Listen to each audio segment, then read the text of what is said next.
welcome to Logan Sounds Off, where I talk about books, music, and a whole lot more. I'm your host, Logan Kelly.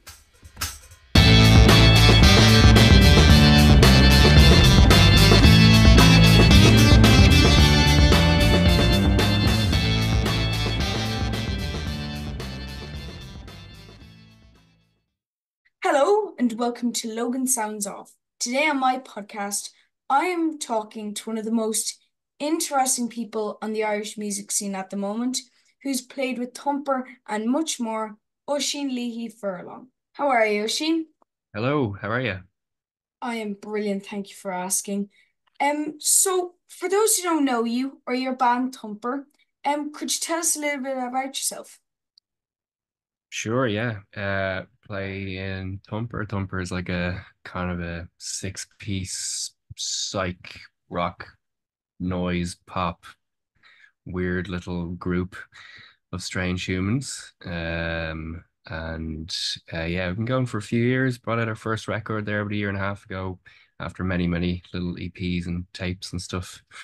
And then kind of more recently, I've been putting out singles leading up to my first solo record under the name Anamoe Drive, which is sort of a different buzz, kind of more uh lo-fi, Sparkle Horse, Daniel Johnston, you know, that sort of thing. So those are currently the two main feathers to my bow. Brilliant. And both bands, I know Animal Drive and Thumper, they're both very different, yet just incredible. So actually, growing up, you listened to various bands and musicians. Like there was a massive kind of nearly a palette of music there. But I read that you had nearly a eureka moment when you heard Nirvana. Could you explain further what it kind of felt when you first heard them? Yeah, well, there was a couple of bands around that time. I think possibly the main actual eureka moment was when I first heard American Idiot by Green Day, which came out when I was 11 years old in 2004. Before that, I was into music, but I don't know, I was never going to be what I did. I was actually really into kind of art and drawing and illustrating and all that sort of stuff. But then I heard that song and, you know, the age I was at and the music I grew up listening to, there's obviously a big lineage of bands leading up to Green Day that I'd never heard of. So when I first heard them, it was like an alien coming down, you know. It was so immediate and it was so poppy and sort of accessible. And there's kind of just enough depth there to kind of yeah, keep me interested. But through getting into Green Day, I was like, okay, well, who were they influenced by? What was going on in the early 90s? And eventually got into Nirvana and Kurt Cobain. uh they kind of had everything that I could possibly want in a group in a lot of ways. You know, their music, their songwriting was so um special and so kind of effortless, you know. I think you can listen to it with a level of naivety, but you can also listen to it with a level of scrutiny, and it kind of passes both tests, you know. And then on top of that, Kurt Cobain is sort of um his philosophies on life, especially his sort of gender politics, and he was talking about um feminism and LGBTQ issues and stuff way before, you know, he was even in the zeitgeist when I was listening to those records 10 years later, you know. So those two things coupled for me really lit something in me that arguably is still kind of lit today. That is very interesting and it's a lot of people for Nirvana, they got into Nirvana and then Foo Fighters, but it just shows how much of a music fan you are, that you were working backwards with your inspirations to find Nirvana. And even Green Day's American Idiot is a great album as well. But apart from Nirvana and Green Day, and I know you listen to much more, what kind of music inspiration did you have at the time? What genres were you looking out for? Well, I think um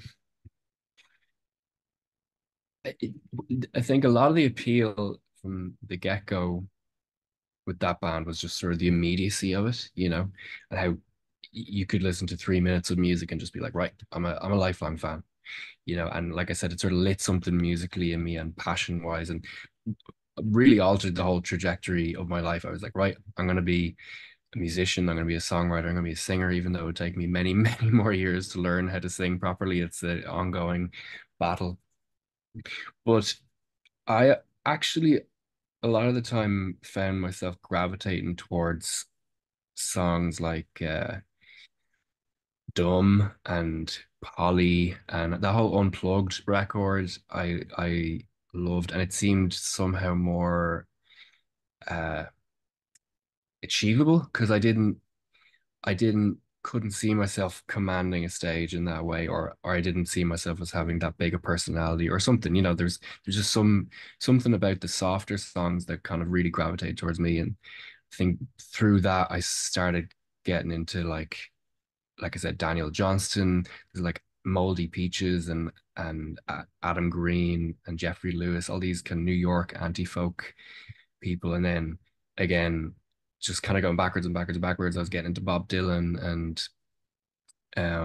so yeah, I actually ended up kind of almost being more into the sort of folk end of the spectrum for a lot of my teenage years. And I think in my mind's eye that's where I thought I was going to go to end up. And I fancied myself a bit of a bard. Um, there's an Irish songwriter called Fionn Regan. I don't know if you've ever listened to Fionn Regan's music before. No, I've actually never heard of him. So he has an amazing album that you should check out called The End of History, which came out I want to say maybe 2006, 2007. Really, really incredible songwriting, uh, sort of finger picking style with really sort of obtuse metaphorical lyrics that were so dense. I just could never understand what he was talking about, but that kind of gave it a mystery that I loved. And that's sort of what I wanted to be. That's what I kind of he was my archetype for a while, and Elliott Smith and all those. So yeah, it was a long, long road before I stripped it back or built it up, whatever way, and looked at the thumper sound. That is super cool. And I know personally, I love Nirvana and I actually love the Unplugged album myself as well. It was one of the first records I ever bought.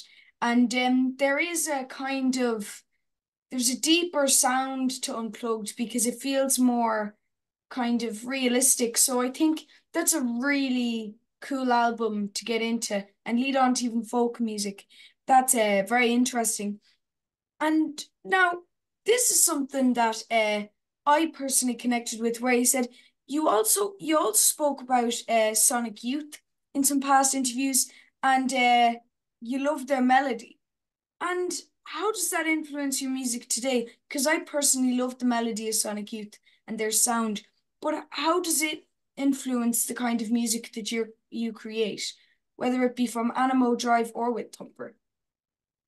Well, I think my favorite eras of Sonic Youth are like, well, Daydream Nation is my favorite album for sure. And I love the whole early 90s, like major label, most accessible version of Sonic Youth. I've listened to all the records and I love a lot of them, especially the latter day ones are really, really quite good. Well, I'm always through the noise and through what can appear as quite abrasive. I'm always like searching for the melody and the kind of that sweet sort of center to it all.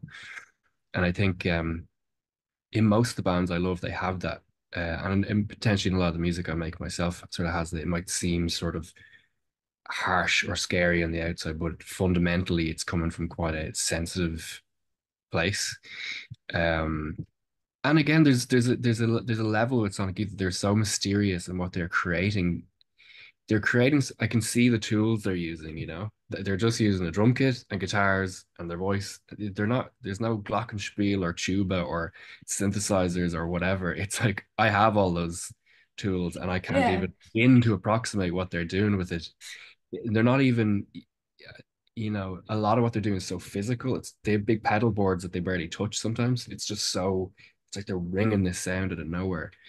And so yeah, there's something about that mystery that especially the older I get and the more I kind of know ultimately about music and you can sometimes, yeah, you just you get attracted to stuff that you just don't understand. I don't understand how they get to some of those places. I completely agree. I know I once saw Sonic Youth, I think was live. They just came into this studio and they just played. And I remember one of them was holding a guitar and they got out a string and or a bow and they started actually playing the guitar with the bow. And I know their latest album, In Out In, is incredible. And I know they've got a new album coming out soon, which I'm very excited for. And they also had this SYR series. And I remember when I first listened to them, they just confused me so much. And I think, like, I myself play guitar, but they actually give a whole new input on how to play guitar. And then, uh, did you always want to, from all these different incredibly influential and inspirational and very musically bound groups, did you always want to start a band and write music with other people? I think so. I think even though I kind of quite quickly went down the route of like a lot of these solo artists, like I mentioned, Elliott Smith, et cetera, et cetera. A lot of my favorite music by them was the product of an ensemble. If you listen to like Jeff Buckley or you listen to Bob Dylan or you listen to that Fionn Regan album, it's not actually like this chap going out by himself and firing everyone and producing and pressing. I love the process of collaborating. I think you always get something much more interesting from being twisted away from your own instincts. Um, and so yeah, I pretty quickly after starting to learn guitar, I was like trying to get bands together. I was doing little talent shows at school. I was doing Nirvana covers at those a lot of the times, or Pixie songs or whatever. Um, and everything I ever learned musically, I think always was in service of just wanting to create something new. I never wanted to learn any technique or of any sort of piece of equipment or fancy pedals or anything if I couldn't utilize it for my own creative needs, which for a while actually was to my detriment because I just wouldn't want to practice. I'd be like, oh, I don't need to do some crazy guitar solo because it's just not like where's the song in that, I'm always in search of the song. So yeah, in that sense, I did kind of always want to be in a band. I'm not sure I knew I had what it took to be the front man of a band or the whatever. But that said, I've been doing it on and off for years now, so there must be something to it. Wow. And then like when you started Thumper, and they've done so much since they've started, um, what type of way were you thinking of going out with the band? Did you always originally think because there are multiple different bands with two drummers, you got the Doobie Brothers, you've got as well Grateful Dead, and I know Ned's Atomic Dustbin sometimes have two drummers, but it's a very odd thing to have two drummers. And not only that, you also have a bass guitarist and I believe three guitarists. That is an incredible mix of musicians. Did you always picture this particular sound? Well, so the first I put out three tapes under the name Thumper. Had a period of writer's block, kind of when I started studying music because I sort of lost the magic of it a little bit. And so I just like joined other bands. I stayed in the background for a while. And then I started putting out these tapes called Thumper. I had it under not my own name, so that I kind of wouldn't be accountable for the material there, if you know what I mean. So I could just like put it out, not worry about it, just push it out, and then it would unblock me, you know what I mean? But when I started Oh, putting it out, there was immediacy to it that I was like, oh, actually, this isn't just like an exercise. This is, I'm creating something that's very felt a lot more unpretentious than I've been doing before, and just sort of from a really pure place. And I think immediately other people picked up on that as well. Is my feeling because immediately started getting booked for festivals. And of course, I had no band. I just recorded everything myself on the tapes. That's not to say I'm some sort of virtuoso. If you actually hear those tapes, they sound like a complete crap, and I'm just like wailing away. Um, but like I said, I'm not like a born frontman. I think when I get on stage, I exercise some sort of inner demon or some sort of push down extrovert that doesn't actually exist in my normal day-to-day life. So what I did was I basically got as many musicians as I possibly could to surround me, and I'd be just like in the mix, not like the guy, not the focal point. I'd have two drummers. One of the first festivals, if not the first festival or first gig we ever did, was for this festival called Knockenstocken, which was um in Blessington. Amazing community, went on for years and years. It's been gone now for a few years, unfortunately. But at that gig, I had possibly 10 or 11 people on stage. Um, and actually, Alan, who plays guitar in Thumper now, wasn't in the band back then, but I pulled him out from some other band that he was playing with to make him come on stage with us and play.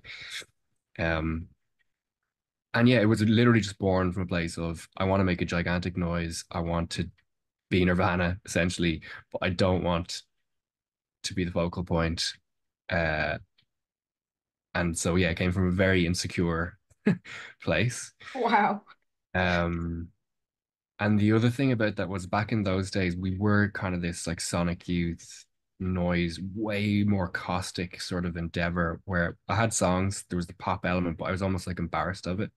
So at the end of every gig, we'd be just like trashing the place. It'd be like guitars getting broken, there'd be feedback, there'd be just walls and walls of noise. And after a while, I just started feeling a bit like a dancing monkey, like it had nothing to do with music or songwriting, which is my ultimate passion. So yeah, did end up, even though it's a big band, it was pared back from the brink, and uh yeah, a, a big thing with us is just to never make it feel like our size is a novelty. I always want to justify every person who's actually on stage. So I feel like the two drummers and the three guitarists, while it is sort of a funny setup, I feel like if you come see us, you understand why every person is there. Wow, I think that's a really incredible way to explain such a really cool band. And I know with Sonic Youth, what I always liked about Sonic Youth and what I actually like about Thumper is they don't worry about finishing a song. I know there's a lot of bands who I always think of as nearly a radio band who make specific 3-minute songs just for radio, and that's all they do. Thumper instead have much longer songs, but they feel like finished pieces of work instead of very short songs with the certain elements to them. And regarding some of these songs, I love the Overbite suite on the most recent LP. I think it's brilliant. But for those who aren't familiar with your new album and aren't familiar with that particular suite, could you explain what the Overbite suite is all about? Yeah. So the Overbite Suite, as we've come to start calling it, that whole album it's called Delusions of Grandeur, and it's kind of it's somewhat it pertains to some of the lyrical themes, but it also is sort of a tongue-in-cheek reference to the fact that it's our first album, yet it's a double album, and like it's almost like we're some sort of legacy act, like we're ending our album with this like I don't know how long that song is, like 15 minutes long or something. Uh, Mad. it's kind of a ridiculous thing to do, and certainly our management at the time would have loved for us to have a couple more 3-minute radio bangers, but that's not something that I could offer, unfortunately. Um, and yeah, with that song in particular, it's sort of we recorded it as one long thing. It's broken down into three tracks on the album, and it was a lot. I think it's important to up until COVID, like our main the reason that people come see us is because we put on a good live show. It's all about seeing us live, live, live, live, live, live. And then during COVID, it was I didn't know whether we'd ever get to do it again, play live, or what the future of the band would be. And so it was really important that the record stood on its own 2 feet. Like someone put it on and not be like, oh, this is good, but wait until you hear it live. I wanted you to be able to listen to it and and really, really feel it. And then for us to be like, this is great. How the hell are we going to do this live? I didn't worry about how many guitars were on a song, how many overdubs. There wasn't like some punk rock, like, one guitar, no overdubs. I wanted it to feel like it's just an absolute assault. And so in that spirit, that song is very much like, how do we push ourselves even further past the structures of what people expect from us, what people maybe even want from us. Um, that last song on the record, the last part of that Down in Heaven is sort of treading quite intense emotional places that again I don't think we were necessarily associated with. Um, and so yeah, in some ways it's become a calling card, in other ways it's a complete outlier to everything we've ever really done. But that's it's I kind of hope that's what I'm always trying to do is reach outside of the comfort zone just a little bit every time, while still delivering something that's ultimately pop music. That is really, really cool. And I know myself, I love the newest album. I mean, I love even Fear of Art, which is nearly uh one of the most popular tracks in the album. It's really, really cool. And if you haven't heard Delusions of Grandeur, definitely check out Thumper's music. And I know as well Thumper has an EP and a couple of singles that is well along the album. So I'd make sure to have a listen to that. And if you're a record collector like me, make sure to buy their records as well. But now we were mentioning there about the band and the way it's just such a crazy setup. So did you find it difficult nearly to write the tracks with this unique sound, nearly trying to organize, well, not organize, but write all the different ways that it was nearly going to be played on the album with all the different instruments? I would say the opposite would be true, that I would find it very difficult to write any other way. Like the problem is that every time I write a song, there's so many bells and whistles, and it's almost like this jigsaw that's living in my head that I know it's all going to fit together. I just have to will it into existence. Fear of Art is a kind of good example, early example of this, where it's all like single notes on the guitar that are like moving to create different chords at a time, almost like a brass band or something. Um, which is, I would say, the first time I came across someone doing that. If it wasn't Sonic Youth, it was. Do you ever listen to Glenn Branca? Do you ever listen to his No, music? no. So the way that Thurston Moore and Lee Ronaldo from Sonic Youth met is that they were in an experimental, like no wave guitar orchestra in New York, that was kind of organized. The creative mind behind it was this guy called Glenn Branca, who passed away a few years ago. Um, but he would do things like have, say, there's 7 people there. He'd have every single person tune all of their strings to one note and have every single person play the same note or something, And then when you make tiny little shifts away from that, suddenly it's like this. The stereo field is really, really affected. You can feel it, but it's almost like not musical. It's something else. And so fast forward 30 years later, I'm doing a very kind of Disney version of that with my little song. But all that to say, I love the studio. I love building it up, and I love, like I said, justifying all the moving parts and actually just worrying about it later. Because as you know, the live show is a kind of a different thing altogether. Then I don't really, uh, yeah, you just make the best music you possibly can right down there, and then you worry about it later on. Like you were saying there that it's for you, it's kind of no, I'm not going to say handy, but it's a lot simpler to kind of write music with that kind of band. But you also have Animal Drive, and that's just you. And I know you're, I believe it's the 8th of March this year, 2024.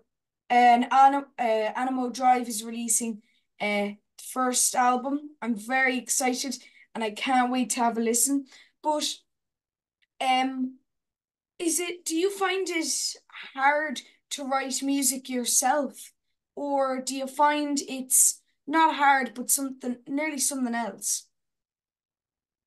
Well, in a sense, I'm always writing it by myself.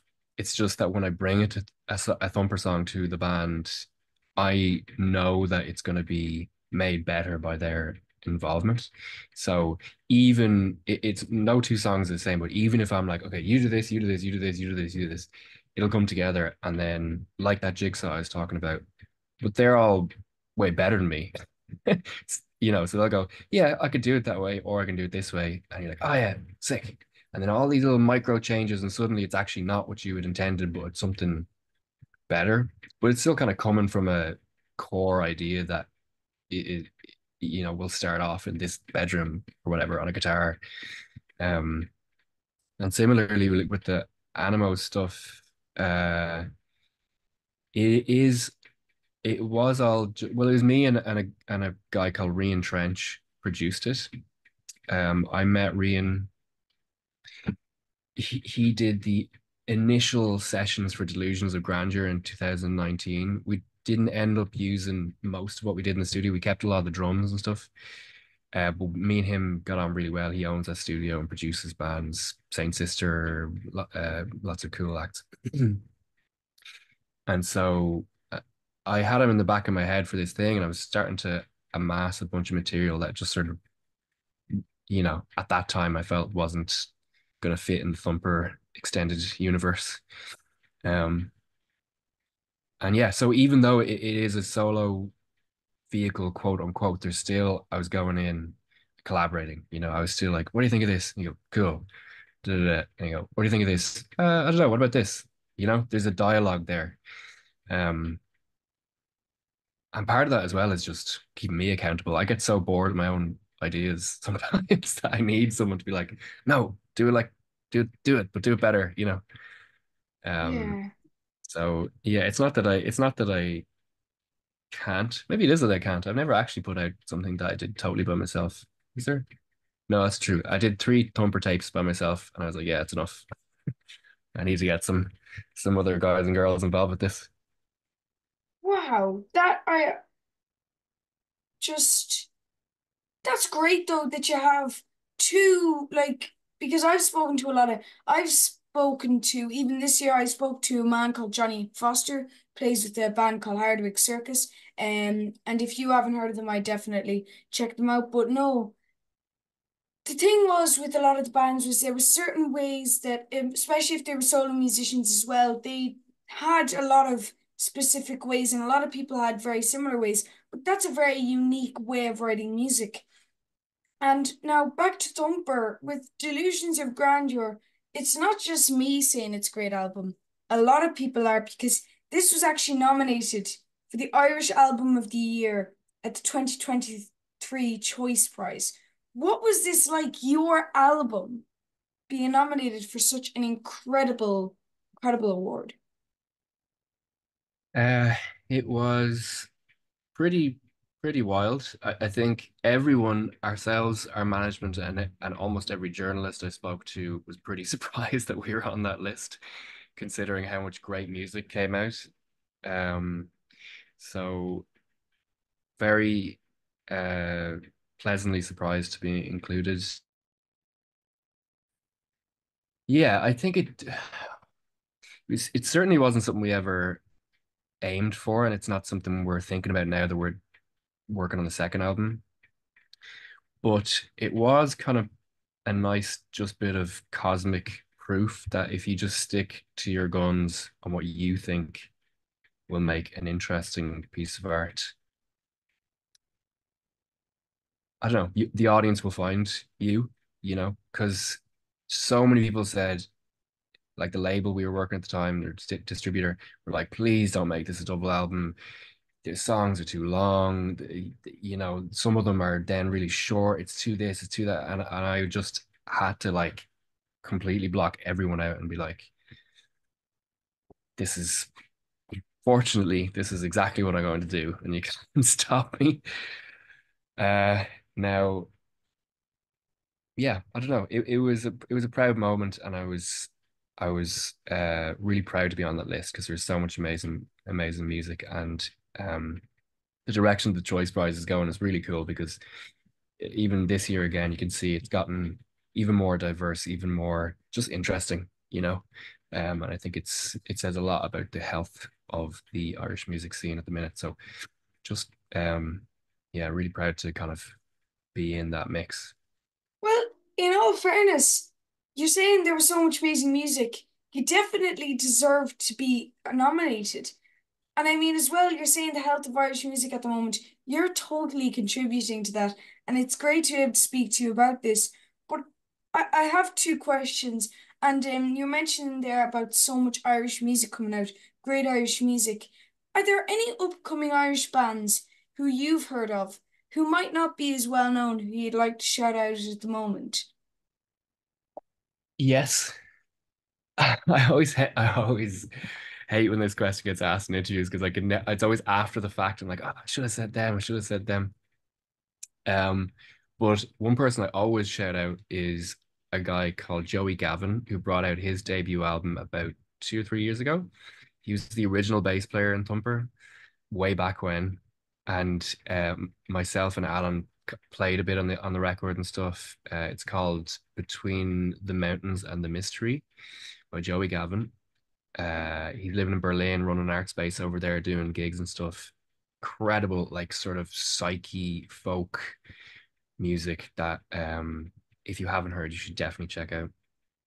Um, there's a great artist called Ainer, Aonaior, who's putting out like 80s inspired, like Tears for Fears esque synthy bangers. And I know for a fact he's putting the finishing touches on an amazing record at the minute, but he has some release stuff that's absolutely incredible too.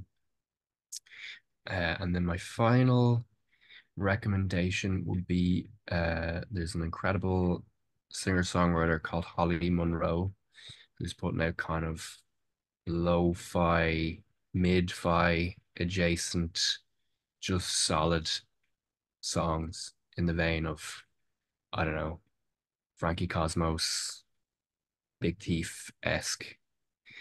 All of those people are huge inspirations to me, and deserve to be heard more. Perfect. Well, there you go. I know I haven't heard any of them, so I'm going to have a listen, and you should too. So before we go, Oisín, I just want to ask you, for guitarists or even people who I know you attended BIM, for people who are going into BIM or just want to are starting a band, releasing their first demo tape or EP or anything, what advice would you give them, and what tips would you give them? Um, I would say don't be precious. Make deadlines for yourself that you have to meet. Just do it because there will always be someone interested in listening to what you have to say and have to sing or play. Um, don't wait to amass all of your best material for a decade and then bring out your solo album. Just record the thing, put it out, move on, record the thing, put it out, move it on. And through that process, you will find what it is you're trying to do. Um, don't be afraid to fail in front of people over and over and over again because most people aren't doing it at all. Uh, and so even the process of doing it and failing it or thinking you're going to fail and then arriving at it and going, oh, I actually succeeded in everything I wanted to do with this. How can I make it better next time? And don't forget that you you love it. That That's a good one. that's brilliant advice there. Um, so Oisín, you've given me some incredible answers. I know you spoke about a lot of bands and musicians who I'm definitely going to check out, and I've just found this a really cool experience. So thank you so much for joining me on my podcast. Logan, you're doing great work. Thank you. Really appreciate you having me on.